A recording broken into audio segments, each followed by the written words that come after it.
नमस्कार, DD news पर आप देखना शुरू कर चुके हैं हमारी खास चर्चा का प्रोग्राम। मैं हूं लाल चंद्र सिंह। प्रधानमंत्री नरेंद्र मोदी ने शुक्रवार को राजधानी दिल्ली के द्वारका स्थित यशोभूमि अधिवेशन केंद्र में G20 के सदस्य देशों के संसदों के पीठासीन सभापतियों यानी कि P20 के 9वें सम्मेलन का उद्घाटन किया। इस दौरान उन्होंने कहा कि यह समिट एक प्रकार से दुनिया भर की अलग अलग संसदीय प्रथाओं का महाकुंभ है। पीएम ने बताया कि आखिर क्यों भारत को लोकतंत्र की जननी कहा जाता है। साथ ही पीएम ने आजादी के बाद भी भारत की लोकतांत्रिक स्वस्थ परंपराओं का जिक्र किया। तो आज की चर्चा हम इसी पर करेंगे। जुड़ेंगे खास मेहमान भी, लेकिन पहले देखिए ये रिपोर्ट। संसदीय अध्यक्ष शिखर सम्मेलन के 9वें संस्करण का मौका था। उद्घाटन प्रधानमंत्री नरेंद्र मोदी ने किया। दिल्ली द्वारका स्थित यशोभूमि सम्मेलन केंद्र में G20 सदस्य देशों के संसदीय अध्यक्ष मुख्य रूप से इसमें हिस्सा ले रहे हैं। ऐसे में पूरी दुनिया को आतंकवाद के मुद्दे पर प्रधानमंत्री ने 2 टूक शब्दों में कहा कि मानवता के लिए चुनौती बन चुके इन दुश्मनों के खिलाफ एकजुट होना ही होगा। टेररिज्म की परिभाषा को लेकर आम सहमति ना बन पाना ये बहुत दुखद है। आज भी यूनाइटेड नेशंस में international convention on combating terrorism consensus का इंतजार कर रहा है। दुनिया के इसी रवैये का फायदा मानवता के दुश्मन उठा रहे हैं। दुनिया भर की पार्लियामेंट्स को, रिप्रेजेंटेटिव्स को ये सोचना होगा कि टेररिज्म के विरुद्ध इस लड़ाई में हम कैसे मिलकर काम कर सकें। सीमा पार प्रायोजित आतंकवाद का भारत दशकों से सामना कर रहा है। ऐसे ही आतंकवादियों ने मुंबई में 26/11 जैसी घटना को अंजाम दिया था और भारतीय संसद पर भी हमला किया था। प्रधानमंत्री ने भारत की विविधता को देश की ताकत बताया। कॉन्फ्लिक्ट और कन्फ्रंटेशन से जूझती दुनिया के लिए उन्होंने भाईचारा और सहयोग को एकमात्र विकल्प करार दिया। मानवता के सामने जो बड़ी चुनौतियां हैं उनका समाधान एक बटी हुई दुनिया नहीं दे सकती। यह शांति और भाईचारे का समय है, साथ मिलकर चलने का समय है, साथ आगे बढ़ने का समय है। यह सबके विकास और कल्याण का समय है। हमें वैश्विक विश्वास के संकट को दूर करना होगा और मानव केंद्रित सोच पर आगे बढ़ना होगा। P20 शिखर सम्मेलन को लेकर प्रधानमंत्री ने उम्मीद जताई कि ये जन भागीदारी और सहमति की दिशा में कारगर साबित होगा। उन्होंने बताया कि आखिर क्यों भारत को लोकतंत्र की जननी कहा जाता है।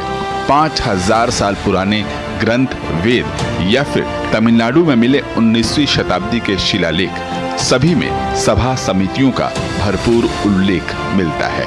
5000 साल पुराने वेदों से लेकर आज तक की ये यात्रा संसदीय परंपराओं का ये विकास सिर्फ हमारी ही नहीं बल्कि पूरे विश्व की धरोहर है। आजादी के बाद भारत के लोकतांत्रिक स्वस्थ परंपराओं का प्रधानमंत्री ने जिक्र किया।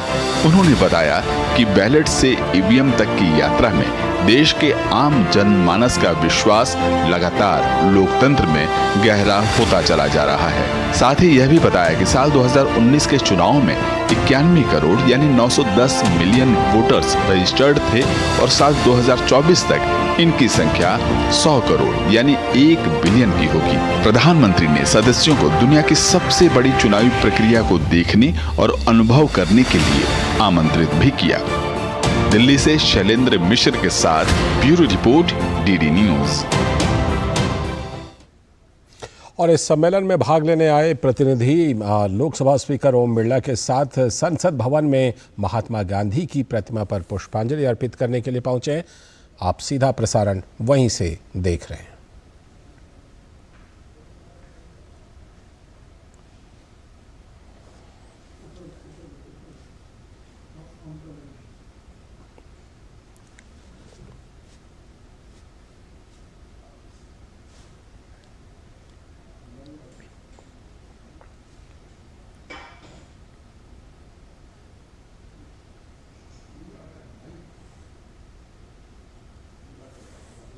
जी बिल्कुल, P20 संसदीय सम्मेलन में महत्वपूर्ण भूमिका।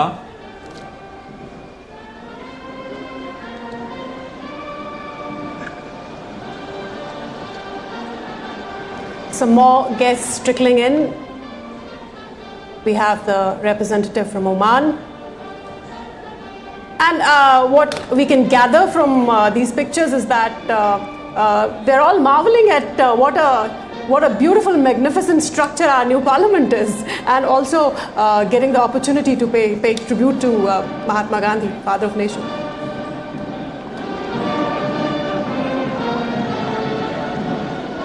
ये एक ऐतिहासिक क्षण है भारत की लोकतांत्रिक यात्रा की दृष्टि से।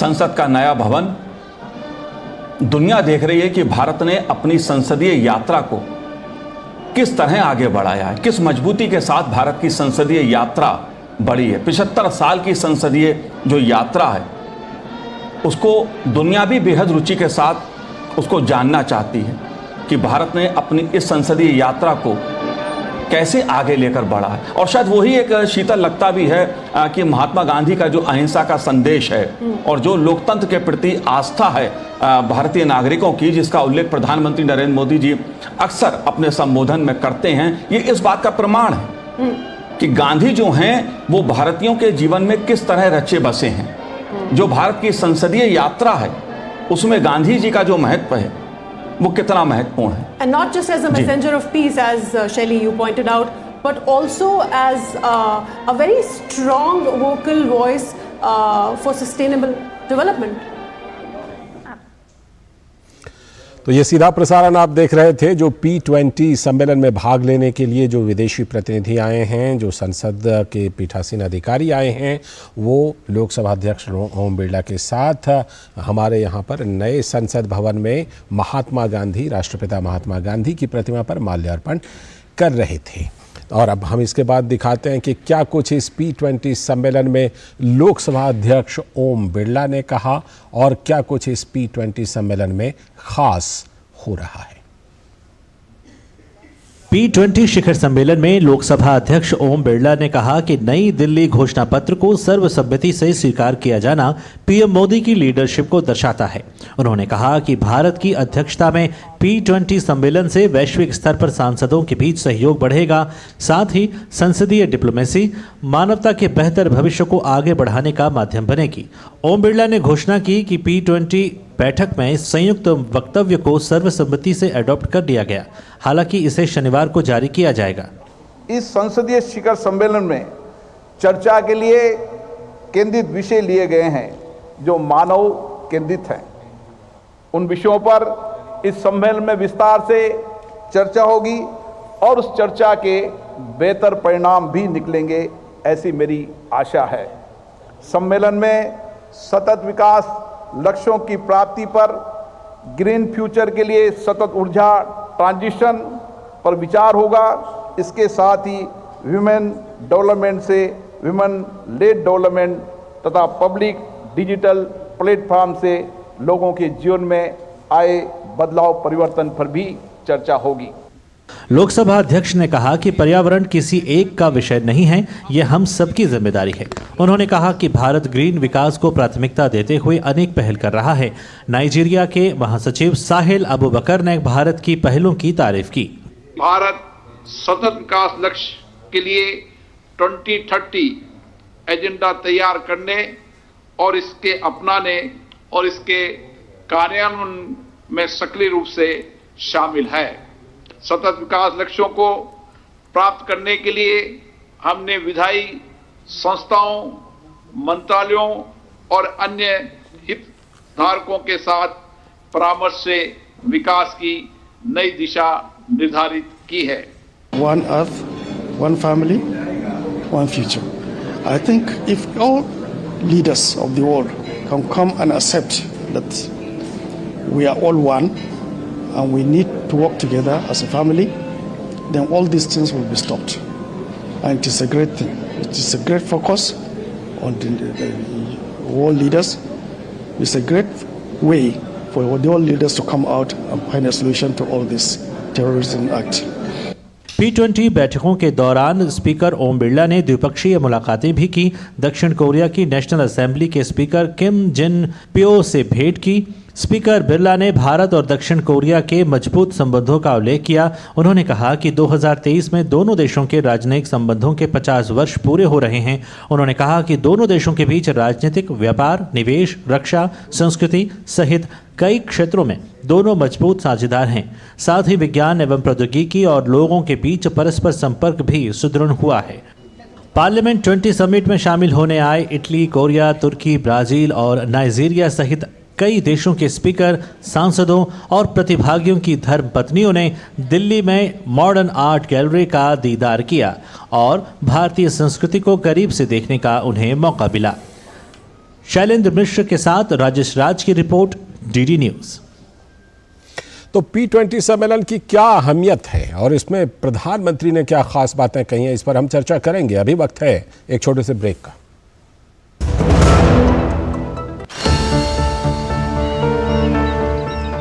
जो बनकर मेरा हमसफर आएगा, सिर्फ उसी को फर्क नजर आएगा।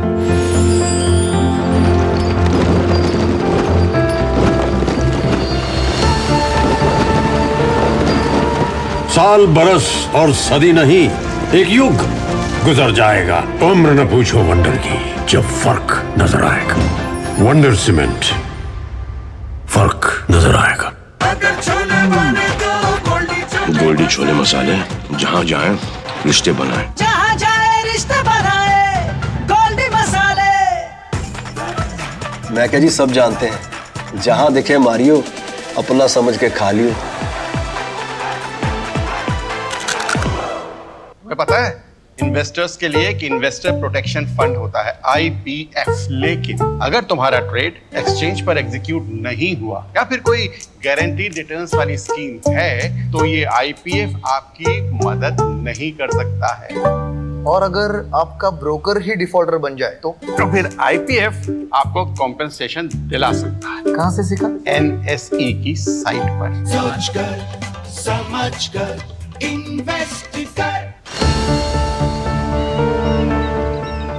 जो बनकर मेरा हमसफर आएगा, सिर्फ उसी को फर्क नजर आएगा।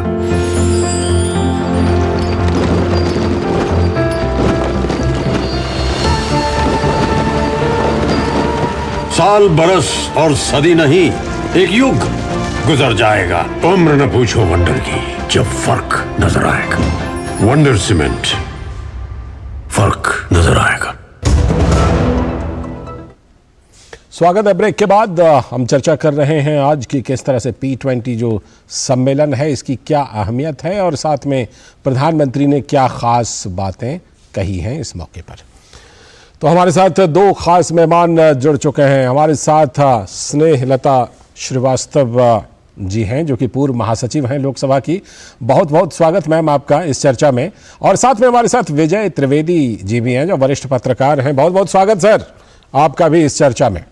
मैं शुरुआत स्नेहलता मैम से करता हूं। मैम, भारत जो कि लोकतंत्र की जननी है, वहां पर इस P20 सम्मेलन का होना, इसकी अहमियत को अगर आप इस पर कुछ रखना चाहें तो शुरुआती टिप्पणी आप क्या रखना चाहेंगी?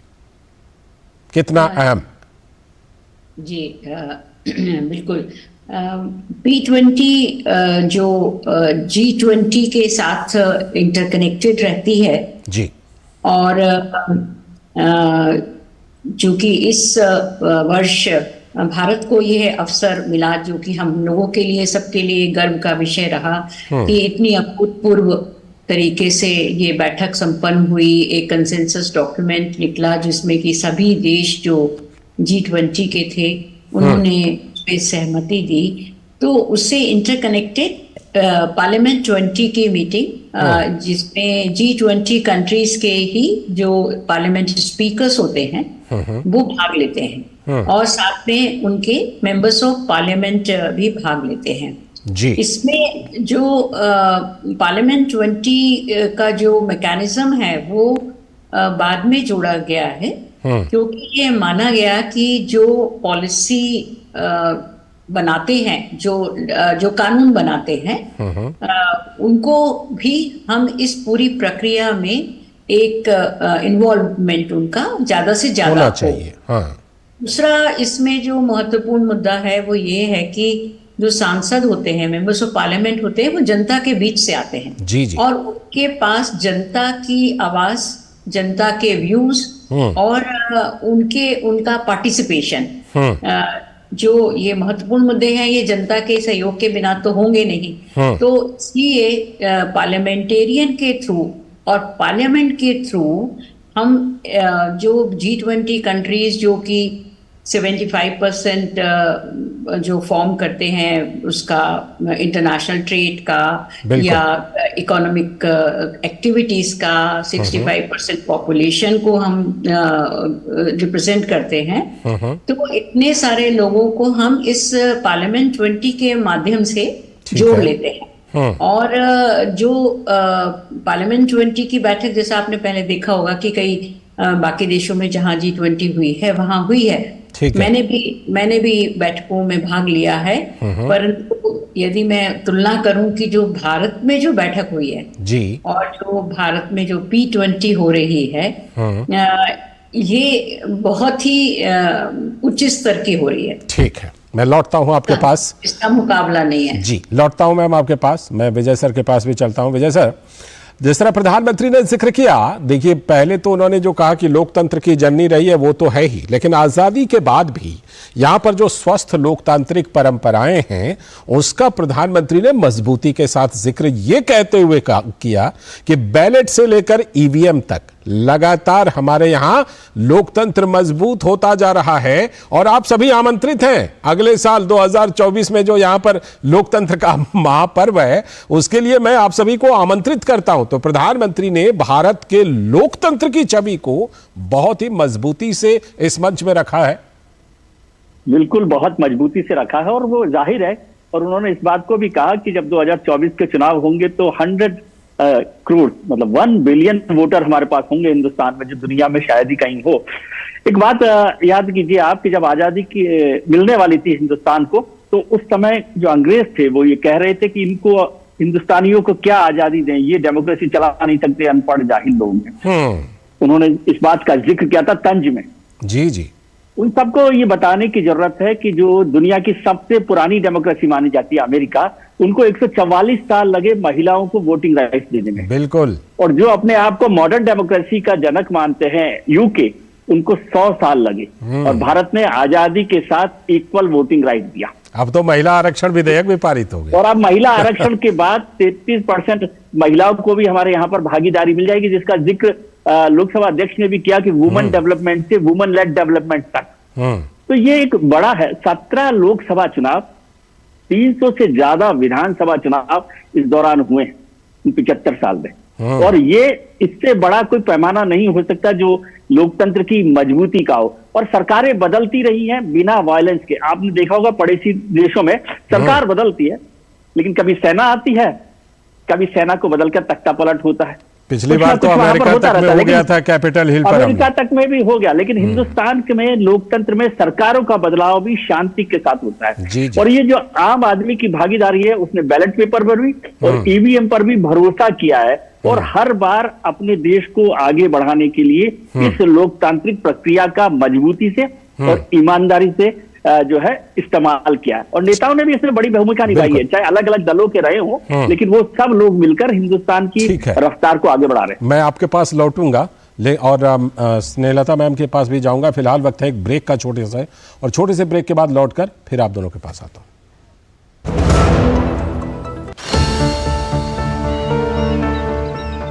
जो बनकर मेरा हमसफर आएगा, सिर्फ उसी को फर्क नजर आएगा।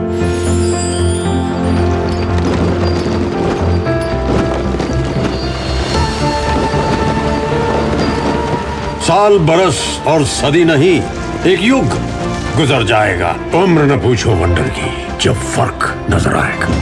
वंडर सीमेंट, फर्क नजर आएगा। मैं क्या जी, सब जानते हैं, जहां दिखे मारियो, अपना समझ के खा लियो।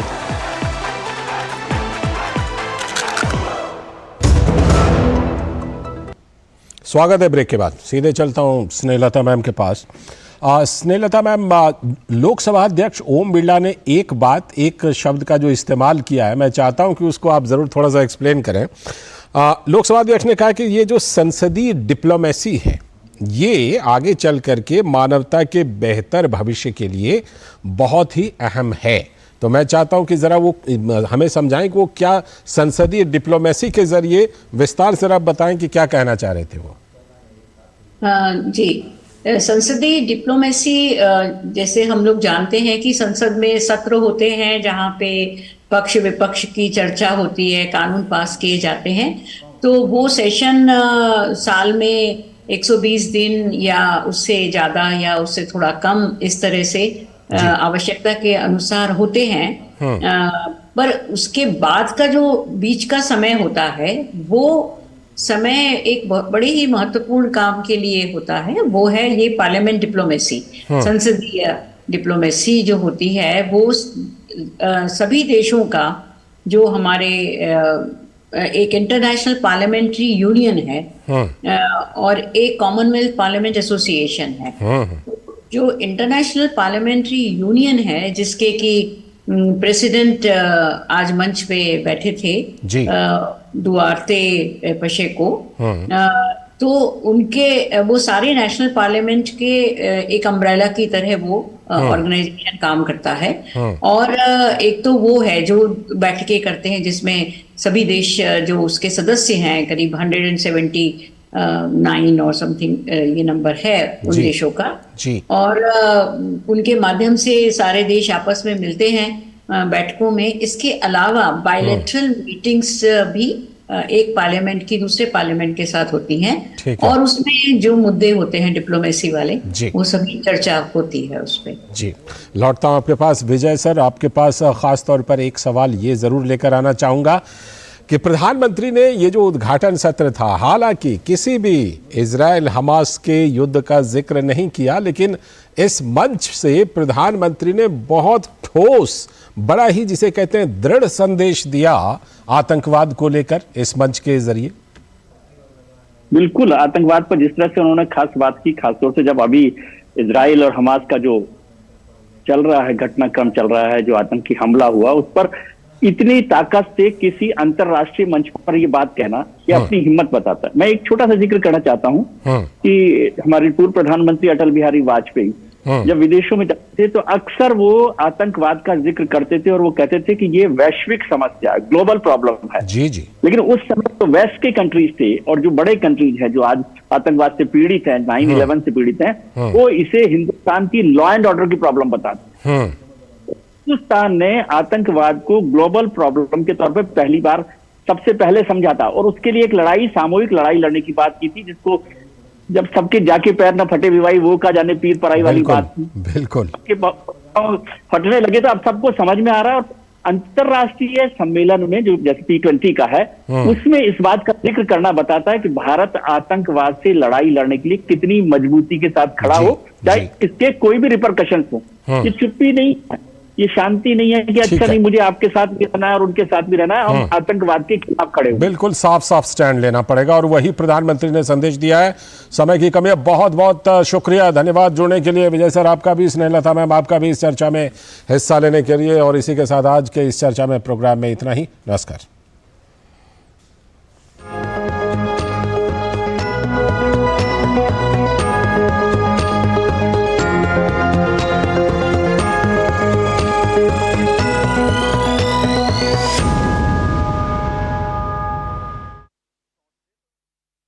इस वक्त लोगों को अगर स्वरोजगार से आपने को इसमें सोमवार से शुक्रवार दोपहर 3 बजे सिर्फ डीडी न्यूज पर।